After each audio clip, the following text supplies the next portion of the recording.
말씀을 읽어드리겠습니다.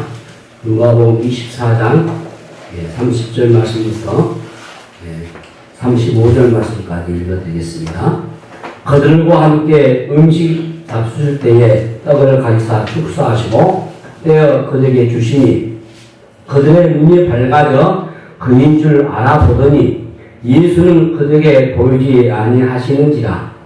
그들이 서로 말하되 길에서 우리에게 말씀하시고 우리에게 성경을 풀어주실 때에 우리 속에서 마음이 뜨겁지 아니하더냐 하고 그때로 일어나 예루살렘에 돌아가 보니 11 제자 및 그들과 함께 한 자들이 모여 있어 말하기를 주께서 과연 살아나시고 시몬에게 보이셨다 하는지라.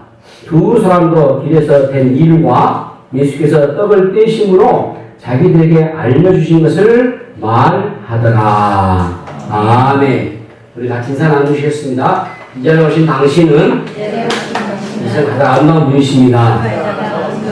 감사하며 이어서 부활절 본문의 말씀 배경에서 지금도 동행하시는 부활 예수라는 제목으로 말씀을 선포하겠습니다. 이 죽음은 우리의 삶에서 매우 중요한 주제입니다.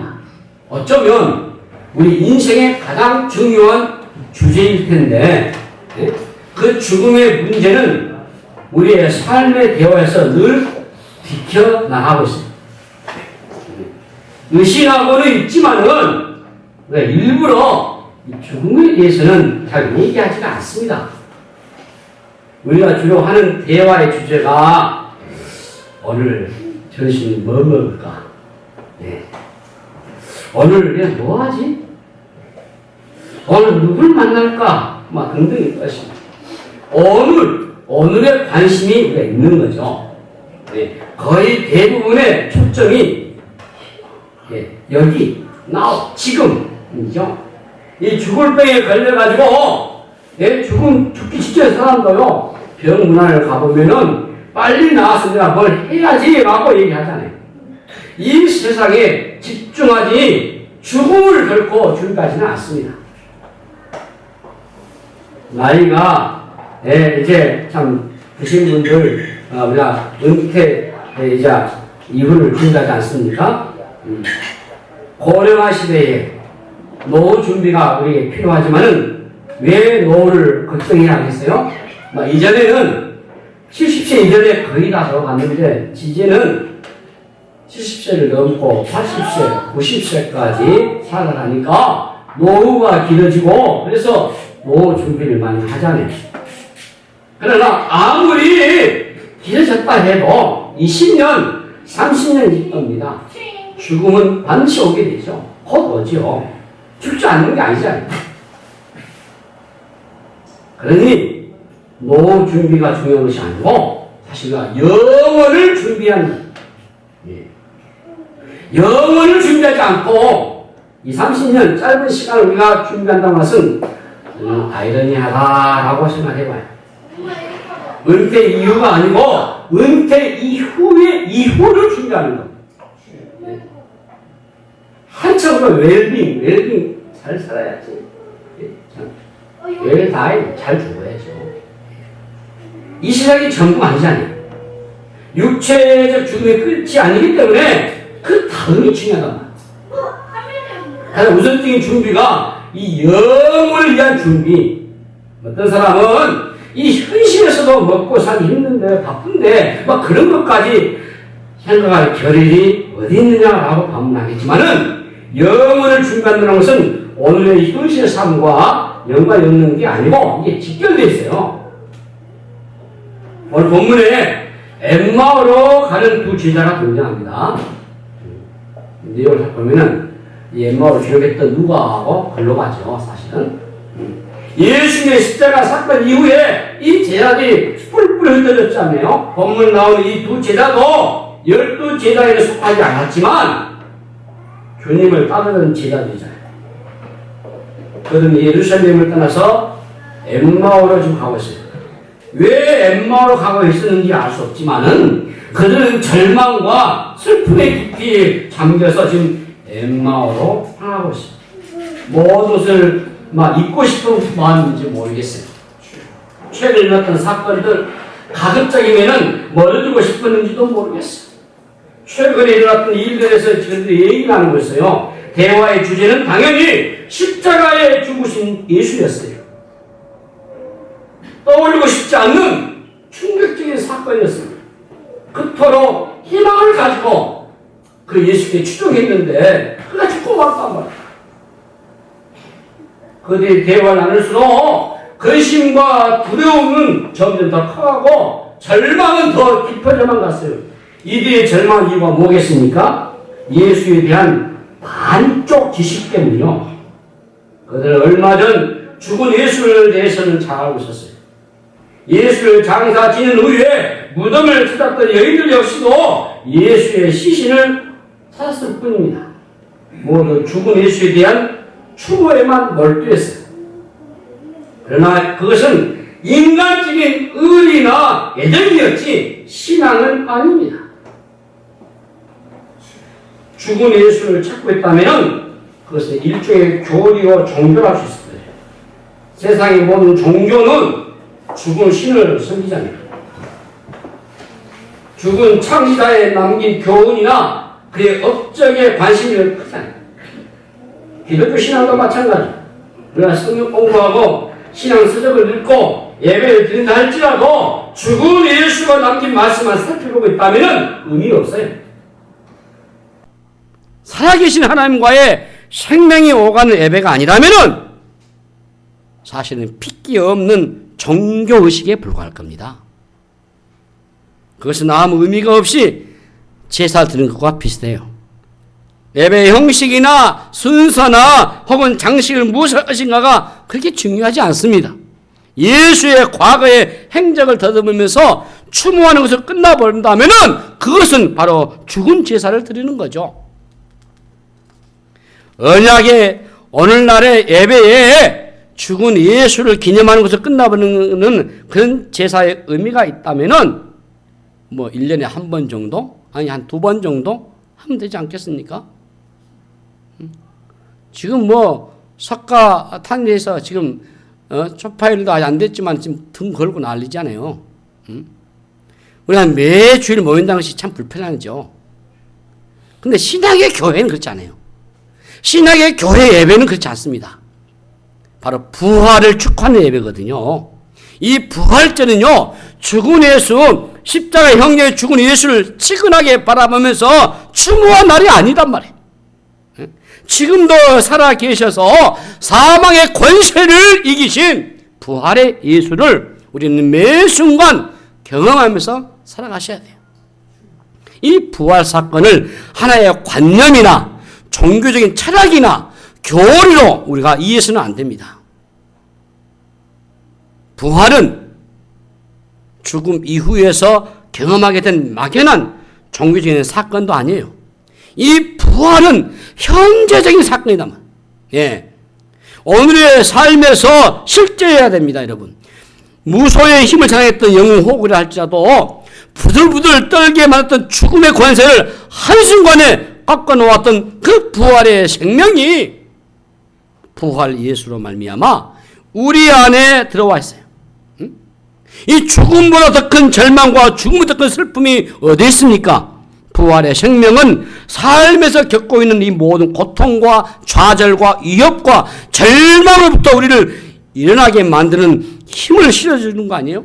그래서 예수님은 부활하셨다. 이것은 과거에만 끝난 게 아니고 부활하셔서 오늘도 우리 가운데 함께 하시는 살아계시는 주님이시기 때문인 것입니다. 그 주님이 바로 오늘 우리에게 힘을 주시는 것이고 그래서 우리는 매주 이 부활의 주님을 찬양하고 경배하는 거예요. 어떻게 이 부활의 예수 여러분 경험할 수 있을까요?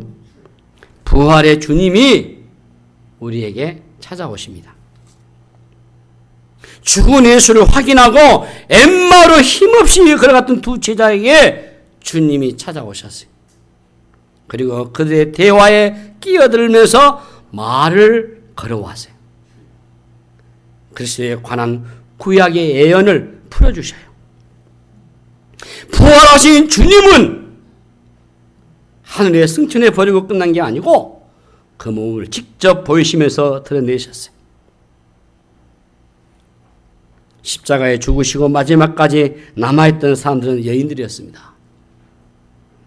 그 여인들이 안식 후 첫날 예수님의 무덤으로 찾아갔을 때, 오늘 아침 새벽에 마태복음 28장 1절부터 그 말씀 보았는데요. 10절까지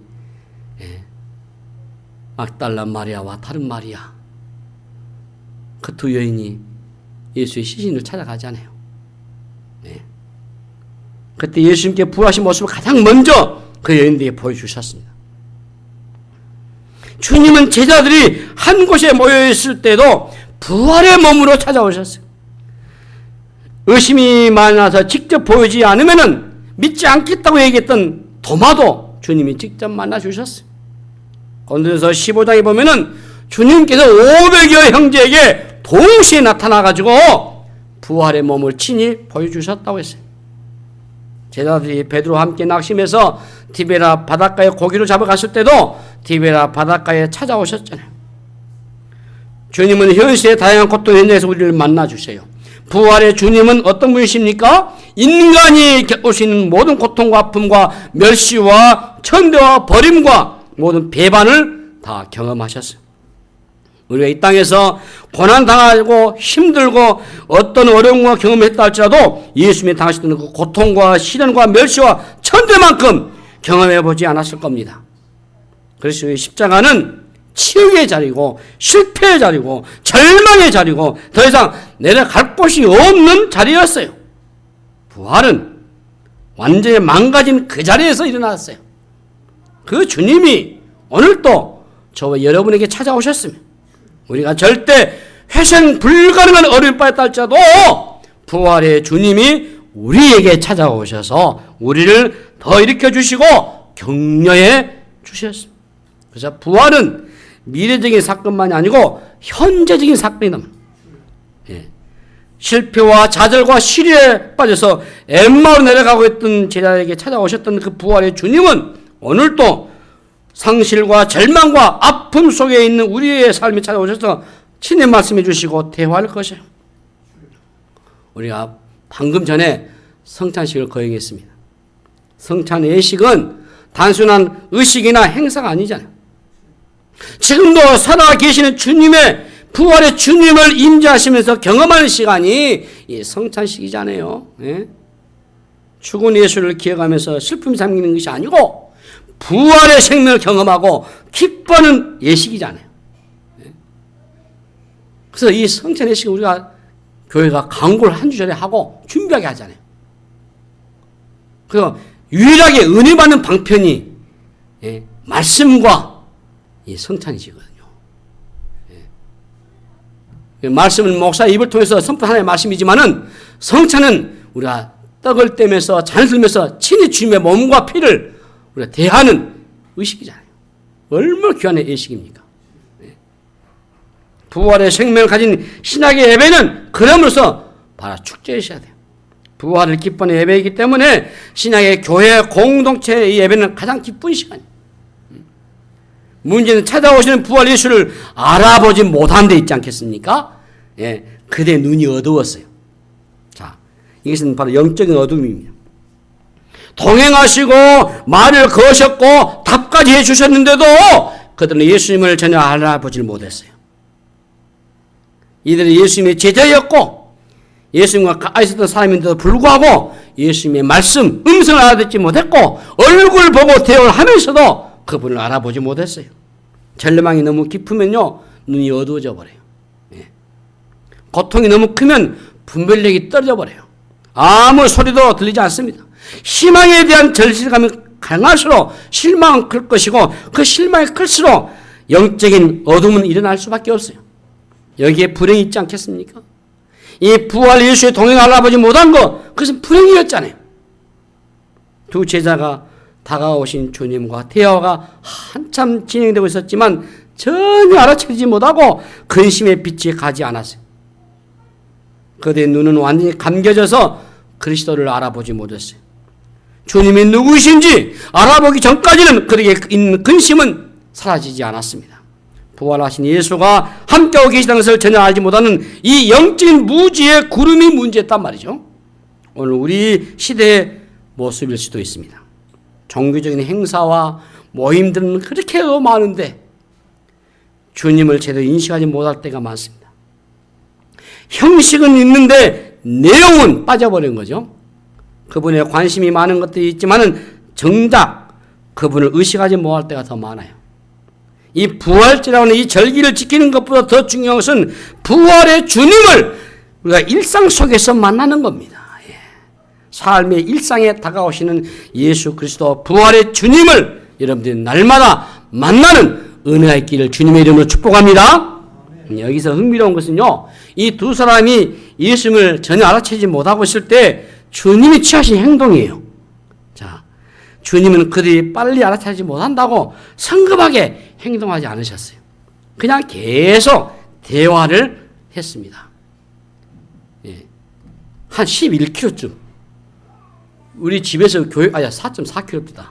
네, 재보니까. 이 2배입니다. 왕복. 굉장히 먼 거리예요, 여러분. 7마일이니까. 약 11km를 굉장히 긴 시간을 함께 걸어가면서 대화를 하시고, 그로 함께 식사하실 때까지 시간을 질질 끌고 가셔, 주님이. 제가 한번 우리 집에서 교회를 걸어와 봤어요. 40분, 50분 걸려버리더라고. 차로 오면 한 7분이 와버린대. 그러니까 왕복이니까 한 2시간 정도를 주님이 그동안에도 알아보지 못해요. 그 주님 다그치지 않습니다. 계속 말 걸면서. 자, 왜 이렇게 예수님이 시간을 끄셨을까? 저는 참 고민했어요. 여기에 유명한 에밀리 디킨스라는 사람이 글 떠올립니다. 진리의 눈부심은 서서히 나타난다. 그렇지 않으면은 모든 사람 눈이 멀고 만다 했어요. 갑작스러운 빛으로 인한 충격보다 서서히 어둠의 터널을 벗어나게 하는 것과 같은 배려도 보입니다. 도망을 가버렸던 베드로를 만나기 위해서 주님은 티베리아의 바닷가에 찾아가셨던 주님이 고기를 잡고 있는 동안에 해변에 불을 피우고 기다리고 계셔요. 요한이 얘들아 저만 먹으라 하는 주의 음성을 알아채는 것처럼 보면 멀리 그분은 떨어져 있는 게 아니에요. 가까이 있는 거리였어요. 예수님은 지척에서 제자들의 행동을 다 지켜보고 계셨지만 기다리셨어요. 참 기다림이 참 의미가 있는 것 같습니다. 우리는 조급해하잖아요. 그래서 몸을 다 준비해놓고 그리고 함께 하기를 원하셨어요. 주님은 우리에게 억지로 강요하는 분이 아니고 서서히 우리 곁에 다가오셔서 우리의 마음을 열도록 준비시키고 기다려주시는 분이심을 발견하게 됐습니다. 사랑하는 성도 여러분, 주님은 오랫동안 여러분과 동행해 오셨고 우리 주님은 지금도 여러분과 동행하고 계셔요. 문제가 있었다면 단지 우리가 알아차리지 못했던 거죠. 늦게 예수를 믿은 어떤 분의 간증을 들어보면은 그분은 그렇습니다. 주님은 오래전부터 나와 함께 했다고. 내가 그것을 모르고 살았는데 알고 보니까 주님이 언제나 나와 동행해 주셨다는 거다. 주님은 충격법보다도 우리와 그냥 동행하시면서 우리의 눈이 열리도록 기다리고 계신 분이세요. 그리고 우리의 눈이 서서히 열리도록 도와주시는 분이세요. 우리와 동행하시는 부활의 주님은 특별한 장소가 아니고 평범한 곳으로 찾아오셨어요. 엠마오의 도상에서 때로는 티베라 바닷가에서 그야말로 우리 삶의 일상에 주님이 찾아오셨습니다. 가족들이 식사를 하고 대화를 나눌 때도 우리 주님, 부활의 주님은 다가오셔요. 여러분들이 차를 가지고 운전할 때도, 여러분들이 길을 걸을 때도, 여러분들이 산책을 할 때도 부활의 주님은 언제나 여러분과 함께 하시길 원하셔요. 하나님은 멀리 있는 분이 아니십니다. 역사적인 인물도 아니셔요. 박제된 하나님이 아니십니다. 그냥 주일날 예배당 안에 딱 한 번 우리를 면회하듯이 만나주시는 그런 하나님이 아니셔요, 여러분. 신앙생활에서 위험한 것이 뭔지 아세요? 예? 하나님을 정형화시켜버린 겁니다. 예? 공간과 이 제도 안에 딱 가둬버리는 거예요. 예?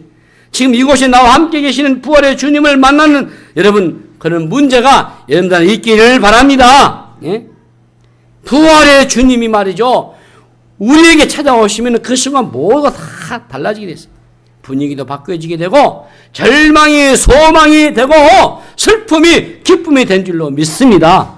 이 부활의 주님을 여러분 계속해서 만나는 은혜가 되시길 바랍니다. 마침내 두 제자의 눈이 열렸어요. 자, 우리 30절 그리고 31절을 보겠습니다. 30절 같이 읽습니다. 시작. 그들과 함께 음식 잡술 때 떡을 가져다 축사하시고 떼어 그들에게 주시니 그들의 눈이 밝아져 그인 줄로 알아보더니 예수는 그들에게 보이지 아니하시는지라. 자, 주님께서 그들과 함께 떡을 떼며 교제를 했습니다. 주님은 친밀한 교제로 초청하시고 말씀을 풀어주셨어요. 바로 그때 그 말씀으로 그들의 마음이 뜨거워지면서 눈이 열렸다 했어요. 멀리 계신 주님이 아니고 아주 가까이 함께 하시는 것을 그때 본 거죠. 주님은 우리의 눈을 열어주셔요. 눈이 열려야 주님을 볼 수 있습니다. 사실 주님이 눈을 열어주셔야 우리가 말씀이 깨달아지기 시작하잖아요. 처음에는 주의 말씀을 잘 알아채지 못해요. 네? 우리가 열심히 성경 공부를 한다고 해서 눈이 열린 게 아닙니다. 배운다고 되는 게 아니다만 깨닫게 해주셔야 되는 겁니다. 예. 깨닫게 하시는 것이 바로 성령의 은혜인 줄로 믿습니다. 주님의 음성을 듣고 말씀이 깨달아지니까 어때요? 가슴이 뜨거워지고 그래서 눈이 열린단 말이에요. 예. 감격이 되고 막막하고 감동이 되고 은혜가 되고 그래서 눈물도 나고 새로운 다짐도 하고 그래서 새로운 소망이 생기는 거죠. 그래서 주님이 내 곁에 있어 알게 되는 거죠. 우리의 삶에 가장 큰 축복이 있다면은 바로 눈이 열린다는 겁니다. 이 영적 개안이죠. 예. 그때부터 말씀이 들리기 시작하고 영적인 세계가 열리게 되는 겁니다. 삶의 변화는 여기서부터 일어나게 되는 거예요. 보인다고 하는 것은 굉장히 대단한 겁니다, 여러분. 엠마오로 걸어가는 그들에게 미래가 불확실하게 안개의 길이었는데 드디어 부활 예수를 만났어요. 가장 확실한 것은 본 것입니다. 그러자 모든 불만과 절망이 다 사라져 버렸어요. 보니까. 부활 예수를 만나기 전에는 우리 삶의 모습이 불확실합니다. 언제 죽을지, 어떻게 죽을지, 예? 죽음 이후는 어떻게 될지 무엇이 다 불투명해요. 사람들이 미래를 설계한다고 하잖아요. 그러나 영원을 설계하지 않는다면 아무 소용없어요. 하나님 없이 아무리 완벽하게 미래를 설계한다 해도 죽음 찾아오면요 한순간 다 그냥 끝장이에요. 뭐 숲으로 들어가 꽝이에요. 예. 죽음은 한순간에 우리를 전혀 알 수 없는 세계로 몰아넣어버려요. 사람들이 불안해하는 것은 앞이 보이지 않기 때문이지 않겠습니까? 인간의 이 존재론적인 이 불안요 죽음부터 온 겁니다. 나이 든 사람들에게 불안한 게 아니에요. 젊은 사람도 불안한 겁니다. 예? 이 존재론적인 이 불안의 근원은 죽음부터 출발한 겁니다. 죽으면 끝이 아니지요. 죽음 이후가 진짜지 않겠습니까? 이게 부활신앙이잖아요. 예? 그 세계에 대한 답은 오직 부활 예수만이 주실 수 있는 거예요. 예. 그래서 여러분 눈이 열리셔야 돼요. 나와 함께 하시는 부활의 주님을 만나셔야 돼요. 자, 우리 한 사람의 예를 들어봅시다. 다니엘을 보십시오. 그 사다굴 속에 던져봤을 때 그 개의치 않았어요. 그의 새 친구도 마찬가지요. 풀물 속에 집어넣는 그 위험 속에서도 그리 아니하실지라도, 예? 그리 아니하실지라도 그들의 신앙을 고수하잖아요. 하나님이 건져주시지 않아도 전혀 상관이 없다고 했어요. 그들은 사다굴과 풀무불만 본 것이 아닙니다. 그 속에서 함께 하시는 그리스도의 현, 예, 이 나타난 현자는 우리가 제사 지는 사람들 지방에 있을 때 앞에다 현자 쓰잖아요. 나타난 현자. 현, 고, 누구는 쓰잖아요. 그 현을 쓰고 있어요.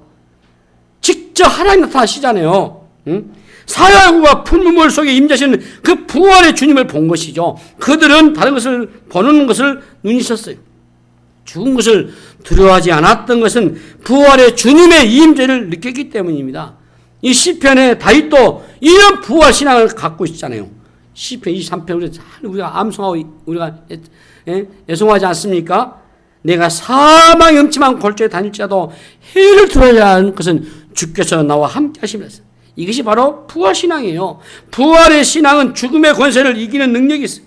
그것보다도 더 대단한 권세가 없습니다. 바울 사도도 마찬가지 죽는 것에 연연하지 않았습니다. 그래서 그의 삶은 힘이 넘쳐서 고린도전서 이 15장에서 사망의 권세를 향해서 호령하고 있잖아요. 우리 본문 오늘 33절에 보면은 곧 그때로 일어나 예루살렘에 돌아가 보니라고 되어 있어요. 절망 속에서 예루살렘을 떠나서 엠마오 같은 그들이 예수를 만나니까 다시 어때요? 길을 바꿔가지고 오던 길을 다시 되돌아서 예루살렘으로 갔다고 했어요. 엠마오로 가는 길이 절망이었다고 한다면 예루살렘으로 가는 그 길은 소망으로 갇혔습니다. 응? 왜? 큰 것을 들었기 때문에. 응?